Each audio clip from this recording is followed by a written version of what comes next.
The late afternoon sun streamed through the windows of Gate B12 at Atlanta International Airport as passengers lined up to board Flight 447 to Los Angeles. Among them was Calvin Broadus, known to the world as Snoop Dogg, his tall frame unmistakable even in the simple black tracksuit he wore that day. It had been a good week for Snoop. He just finished meetings with business partners about new entertainment projects and charity initiatives in underserved communities. Now, all he wanted was to get home to his family. As he handed his boarding pass to the gate agent, her eyes widened slightly with recognition, but she kept it professional. "Welcome aboard, Mr. Broadus," she said with a warm smile. "Enjoy your flight." Snoop made his way down the jetway and onto the plane, nodding politely to the flight attendants who greeted passengers at the door.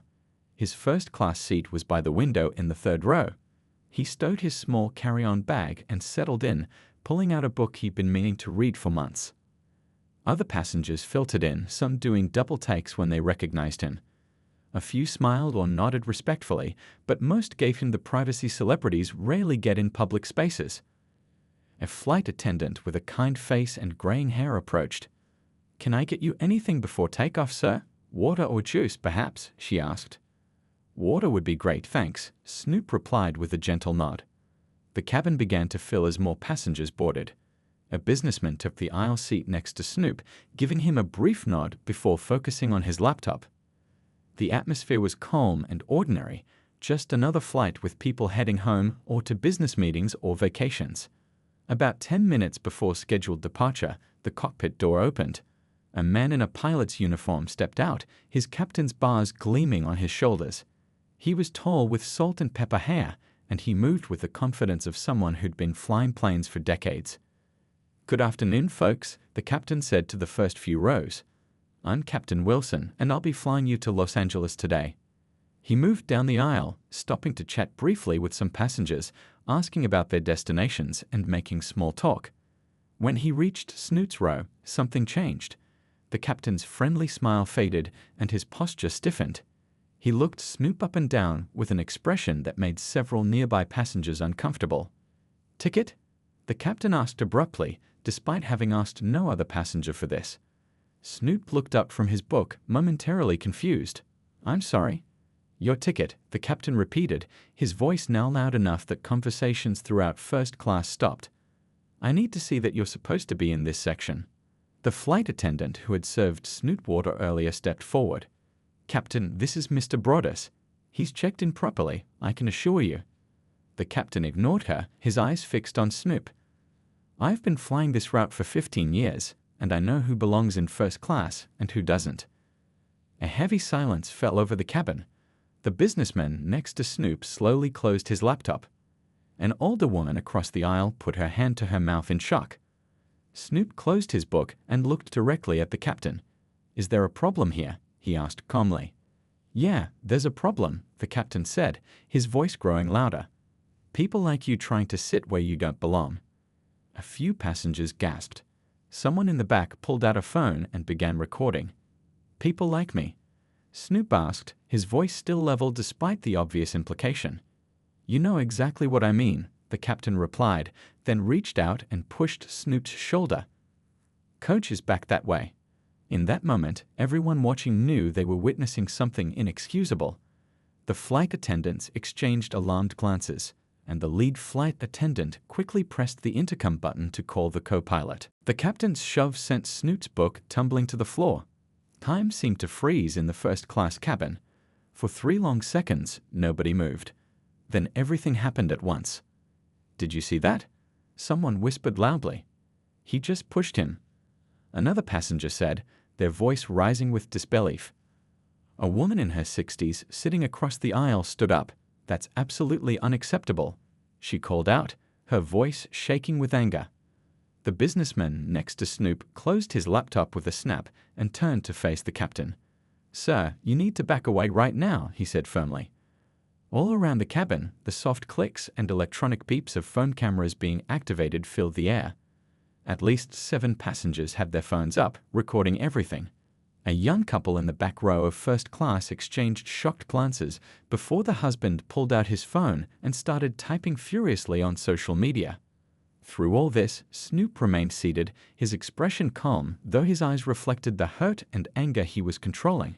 He reached down slowly to pick up his fallen book, placed it carefully on the seat beside him, and looked up at the captain. "Man, I don't know what your problem is, but I've got every right to be sitting here," he said, his voice level and controlled. "I paid for this seat just like everybody else." The captain's face flushed red. "You think you're special because people know your name? This is my aircraft, and I decide." "No, sir. This is not your personal aircraft." The voice came from behind the captain.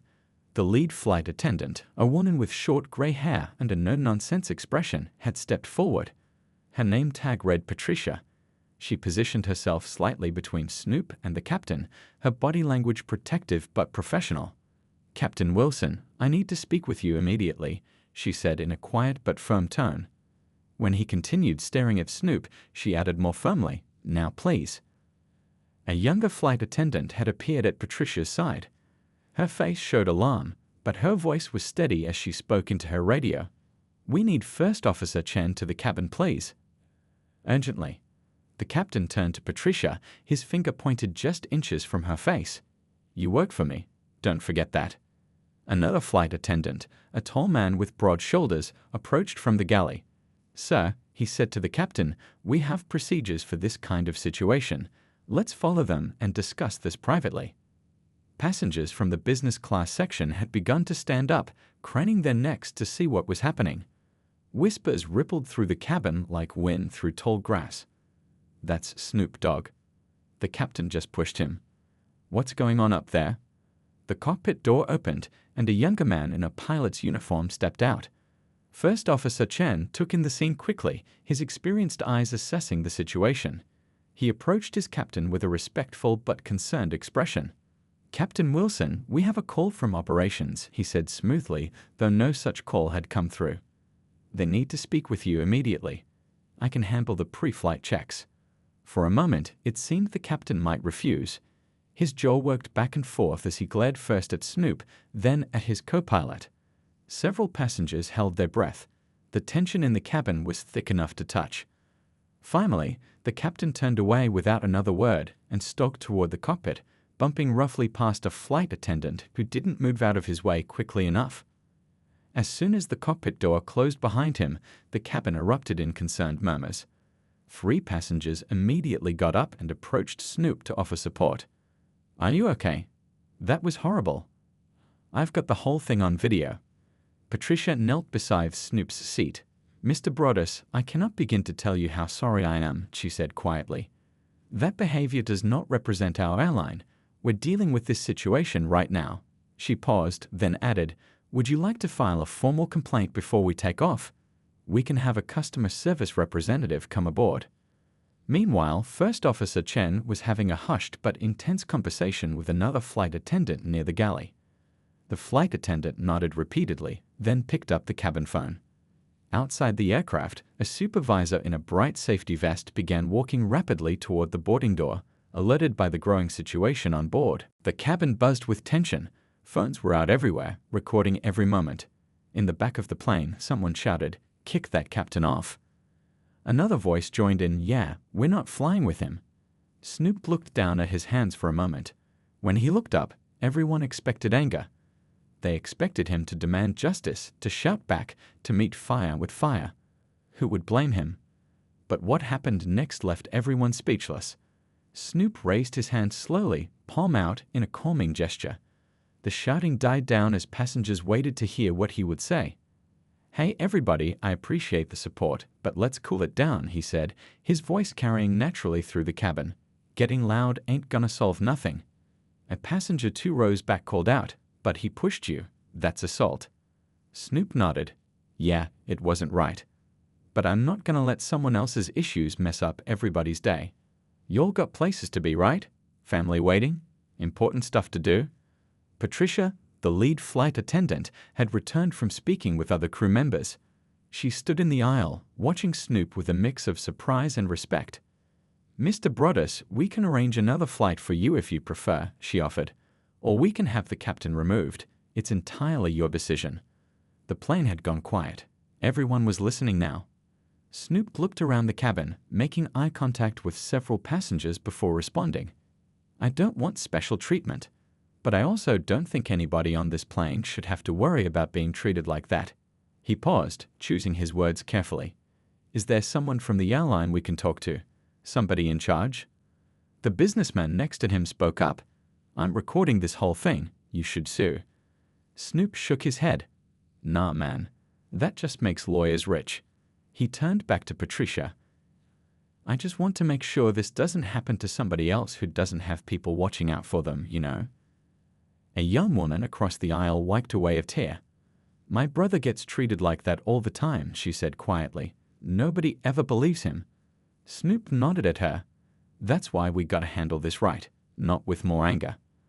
The cockpit door opened, and First Officer Chen stepped out again. Behind him, the airport's security supervisor and a woman in a sharp business suit had boarded the plane. The supervisor looked grim, but the woman in the suit approached Snoop directly. Mr. Broaddus, I'm Lisa Thompson, the airline's regional director. I happened to be in the terminal when we received word of this incident. She spoke clearly and professionally, but her eyes showed genuine concern. First, I want to personally apologize for what happened. It's completely unacceptable. Before she could continue, a man from a few rows back stood up. His face was red with anger. We all saw what happened. That captain needs to be fired. This is... Hold up, Snoop interrupted, turning in his seat. Let's hear what she has to say. The man sat down, and the cabin fell silent again. Lisa nodded gratefully to Snoop. We've made the decision to remove Captain Wilson from this flight. First Officer Chen will be taking command, with another captain already on his way to serve as co-pilot. Captain Wilson has been suspended pending a full investigation. She looked around at the other passengers. I apologize to all of you for this delay and the disturbance. She turned back to Snoop. Mr. Broaddus, if you'd like to speak privately about this matter, we can step off the aircraft. Or if you prefer to continue your journey, we'll make sure you're comfortable. Whatever you decide, we support you fully. Snoop considered for a moment. Several passengers watched him, waiting to see what he would do. Some looked ready to follow his lead. If he got off the plane in protest, they seemed prepared to do the same. Finally, he asked, So the captain who pushed me, he's not flying this plane? No, sir, Lisa confirmed. He's been removed from duty effective immediately. Snoop nodded slowly. Then I'm good to keep going to Leh. He looked around at the other passengers. If that works for everybody else. A wave of relieved murmurs swept through the cabin. A few passengers actually applauded. An older man across the aisle leaned over. Most people would have lost their cool completely.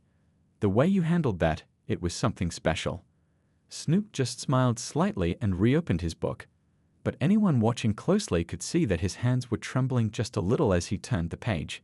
Even the calmest composure has its cost. Word travels fast in an airport. By the time the cabin door closed for takeoff, airline staff throughout the terminal were buzzing about what had happened on Flight 447. The videos had already started making their way to managers' phones. In the main terminal, Ryan Cooper, the airline's CEO, was shaking hands with local business leaders after a charity event when his phone vibrated in his pocket. He excused himself to check the message, and his face grew serious as he watched the short clip. Without hesitation, he turned to his assistant. Where is Flight 447 right now? The one to Los Angeles. Still at Gate B12, sir. They're running about 15 minutes behind schedule. The CEO nodded. Tell them to hold the door. I'm going there now. Back on the plane, the mood had shifted from tense to something like a community coming together after a storm. Flight attendants moved through the cabin offering water and apologizing for the delay. Passengers who had been strangers minutes before were now talking with each other, exchanging stories and reactions to what they'd witnessed. First Officer Chen had made an announcement that they were waiting for a replacement co-pilot and would be departing shortly. He had personally come out to speak with Snoop, apologizing again and assuring him that the airline would address this properly.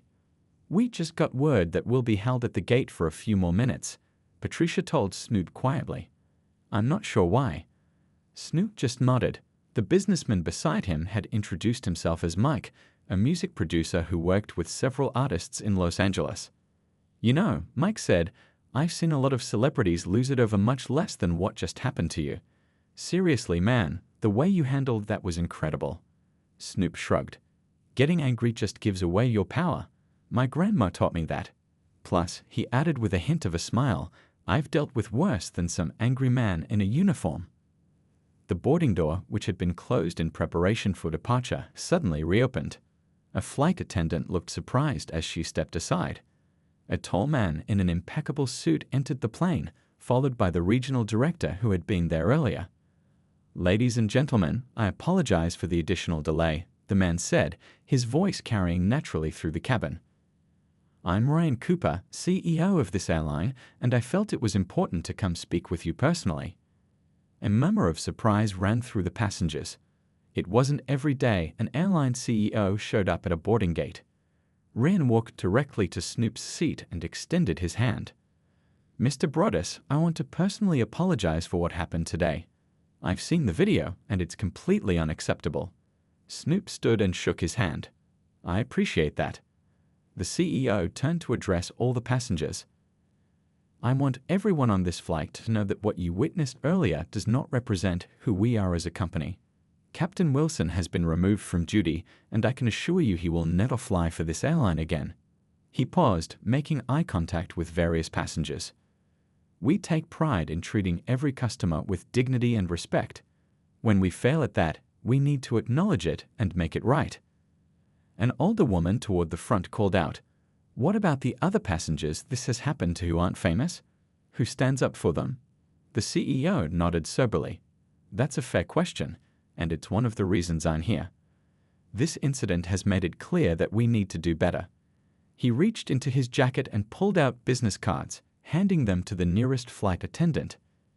These have my direct office number. If anyone on this flight has experienced or witnessed similar treatment on any of our flights, I want to hear about it personally. He turned back to Snoop. Mr. Broaddus, I'd like to speak with you further when you have time about how we can improve.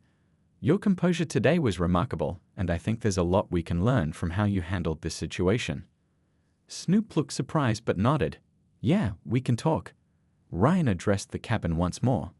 Your new co-pilot has arrived, and you'll be departing in just a few minutes. Captain Lisa Nguyen will be taking command of this flight. She's one of our most experienced pilots, with over 20,000 flight hours. He gestured to a woman in a pilot's uniform who had just walked onto the plane. Captain Nguyen, a confident-looking woman in her 50s, stepped forward. Good afternoon, everyone. I apologize for the delay and what you've experienced. I promise you a smooth and pleasant flight to Los Angeles. As the CEO left the plane, passengers began applauding. Some were applauding the airline's response, some were applauding Captain Nguyen, but most were looking at Snoop as they clapped, acknowledging the dignity he had shown in a difficult moment. The plane finally pushed back from the gate, nearly 40 minutes behind schedule. Captain Nguyen's voice came over the intercom, warm and professional, as she welcomed everyone aboard and promised to make up some time in the air. As the aircraft taxied toward the runway, something unexpected began to happen. A young boy, maybe 9 or 10 years old, walked up the aisle from the economy section with his mother following close behind. He clutched a piece of paper in his hand, looking nervous but determined. When they reached the first-class section, the mother whispered something to Patricia, who smiled and nodded. Patricia leaned down to Snoop. This young man would like to give you something, if that's okay. Snoop looked up from his book and nodded. The boy stepped forward, suddenly shy in the presence of someone famous.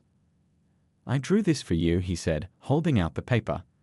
It was a simple drawing of Snoop standing tall, while a smaller figure seemed to be shouting at him. Above the drawing were the words, "Stay cool like Snoop." Snoop's face broke into a genuine smile. This is dope, little man. Thank you. He carefully folded the drawing and put it in his jacket pocket. What's your name? Tyler, the boy said, gaining confidence. My dad says you showed real class. He says that's how you win. Snoop nodded. Your dad sounds like a smart man. As Tyler and his mother returned to their seats, something shifted in the atmosphere of the plane. It was as if the boy had broken an invisible barrier between the cabin sections. An older gentleman from business class approached next. Mr. Dogg, or is it Mr. Broaddus? He asked uncertainly. Snoop is fine. came the reply with a small smile. The man handed Snoop a business card. "I'm a civil rights attorney. What happened today wasn't just wrong, it was illegal. If you need representation, I'd be honored to help. Pro bono." Before Snoop could respond, a flight attendant from economy appeared with a small stack of napkins. "People keep writing notes for you," she explained. "Is it okay if I give them to you?" For the next 15 minutes, as the plane waited in the takeoff queue, a steady stream of messages made their way to Snoop. Some were written on napkins, others on pages torn from magazines or notebooks. A college student sent her highlighted copy of Maya Angelou's poetry. A grandmother sent up her favorite pen with a note saying, "For someone who knows the power of words over fists." Patricia watched in amazement. In 27 years of flying, she had never seen anything like it. The cabin wasn't divided into first class and economy anymore. It had become a community. Captain Gwen came on the intercom again. "Ladies and gentlemen, we're currently number 3 for takeoff. Flight attendants, prepare for departure." As Patricia moved through the cabin for final checks, she stopped by Snoop's seat. "This is pretty special," she said quietly, nodding to the small pile of notes and tokens he had received. Snoop nodded, looking thoughtful. People want to connect when they see something real happen, good or bad. The businessman next to him, Mike, had been watching the procession of gifts and notes. "You know what's wild? I've been on flights where people barely make eye contact with each other. Now everyone's talking, sharing stories." It was true. Throughout the cabin, passengers who would normally have been isolated in their own worlds of headphones and screens were engaged in conversation. Several were sharing their own experiences with discrimination. Others were discussing how they wished they'd spoken up in similar situations they had witnessed. A woman who had been quietly listening nearby finally spoke up. "My son faces this kind of thing all the time. He's a doctor, but patients sometimes think he's there to empty the trash." She shook her head. "I'm going to tell him about what I saw today. How you handled it with such dignity." The plane began to accelerate down the runway. As they lifted into the air, Captain Gwen's voice came over the intercom again. "We've been cleared for a more direct route to Los Angeles, which should help us make up some time. Current flying time is 4 hours and 17 minutes. But for many of the passengers on Flight 447, the journey had already become about something more than just getting from Atlanta to Los Angeles on time. It had become a shared experience, one that had started with an ugly moment but was transforming into something meaningful and maybe even healing." Snoop looked out the window as the plane climbed through the clouds. The setting sun cast golden light across the cabin. He took out the boy's drawing again and smiled slightly. Sometimes, winning really did look different than people expected. The plane was still in the air when the first video hit social media. By the time Flight 447 touched down at LAX, Snoop was trending nationwide. "Yo, my phone's blowing up," Mike said as they taxied to the gate. He turned his screen towards Snoop. "Look at this, the video's already got 3 million views." Snoop glanced at it briefly and shook his head. Didn't expect all that. But it was just the beginning. As passengers disembarked, many nodded respectfully to Snoop or quietly thanked him. What none of them knew was that a group of reporters had gathered at the arrival gate, tipped off by someone inside the airport. "Mr. Dogg, can you comment on the incident on your flight today?" "Snoop, how do you feel about the pilot being suspended? Will you be pressing charges against the airline?" The questions came rapid fire as Snoop emerged from the jetway. He paused, looking tired but composed. Several passengers from the flight stopped to watch, including Tyler and his parents. "Look, what happened today wasn't about me," Snoop said, his voice calm but firm. "It's about something that happens to people every day who don't have cameras on them. I'm not going to make this about me." A reporter pressed further. "But you were physically assaulted by the pilot. Aren't you angry?" Snoop thought for a moment. Being angry is easy. What's hard is finding a way forward that actually changes things. The airline CEO came on that plane himself and promised to make changes. I'm gonna hearken to that, and that's more important than me being mad. By midnight, the hashtag #RespectLikeSnoop was trending across multiple platforms. The video had been viewed over 20 million times. Morning shows were already booking guests to discuss the incident and Snoop's response. The next day, Snoop received a call from a major talk show asking him to come on and discuss what had happened. He initially declined, but changed his mind after his teenage nephew showed him some of the online comments. "Uncle, people are really talking about this differently," his nephew explained. "It's not just about what happened to you, it's about how you handled it." 2 days later, Snoop sat across from a well-known talk show host in a studio filled with audience members. He wore a simple button-up shirt instead of his usual more casual attire. "So many people would have responded with anger," the host said. "You had every right to be furious. Why did you choose to respond the way you did?" Snoop leaned forward slightly. "I've been angry before. I've lost my cool before. It doesn't solve anything. And here's the thing, that pilot, he came onto that plane carrying something heavy. That wasn't about me. I just happened to be the person he dumped it on that day." "That's incredibly generous of you," the host replied, clearly surprised. "Not generous, realistic," Snoop countered. "Look, we all got choices when somebody comes at us with hate or anger. We can throw it right back, or we can try something different. I'm not saying never stand up for yourself, but there's a difference between standing up and escalating." The audience broke into applause. Over the next few weeks, the conversation expanded beyond that one incident. Other celebrities shared their own stories of similar experiences. Regular people posted videos describing times they'd faced discrimination and how they'd responded. Teachers used the footage in classrooms to discuss conflict resolution. The airline, meanwhile, made good on their promises.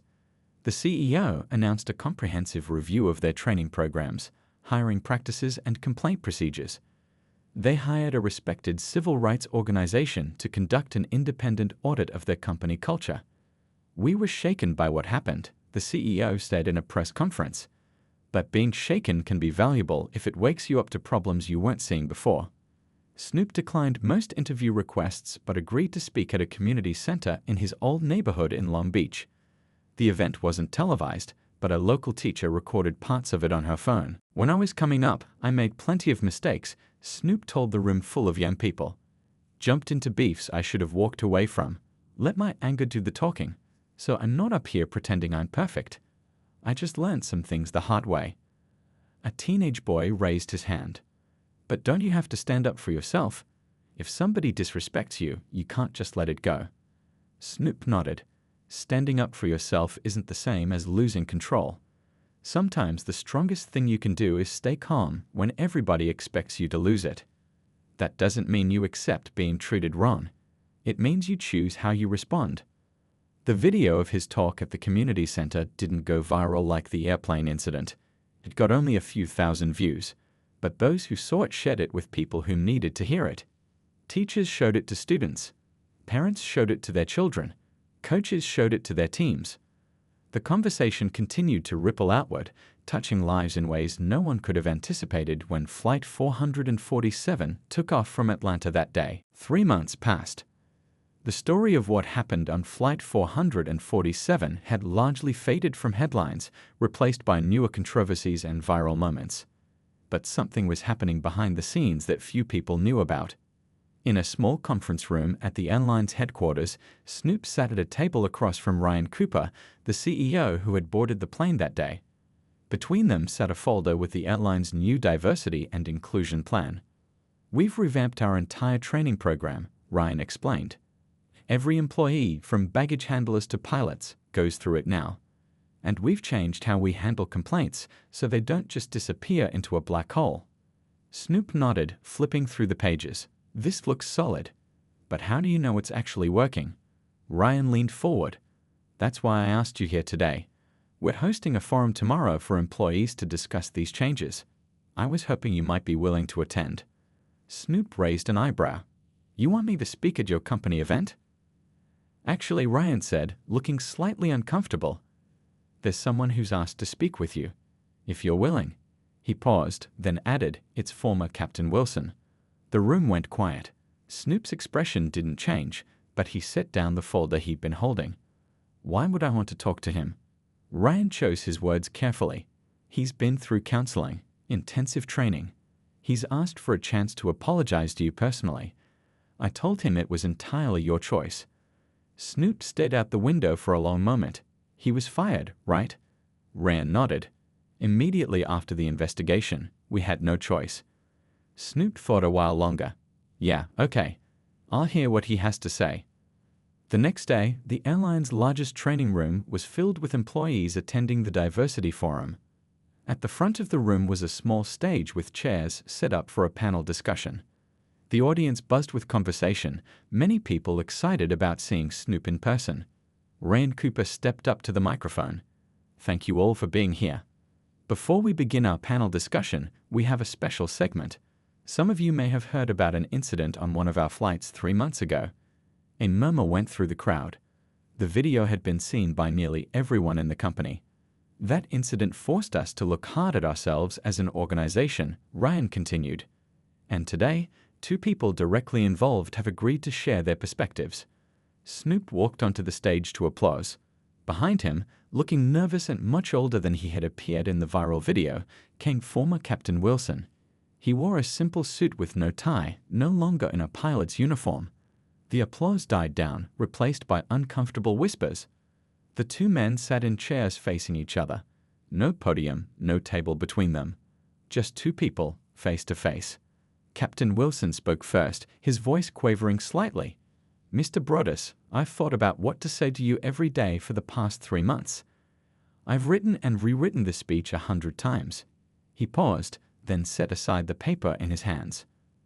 But I'm not going to read from my notes. I just want to say, simply and directly, that I am profoundly sorry for how I treated you. He took a deep breath.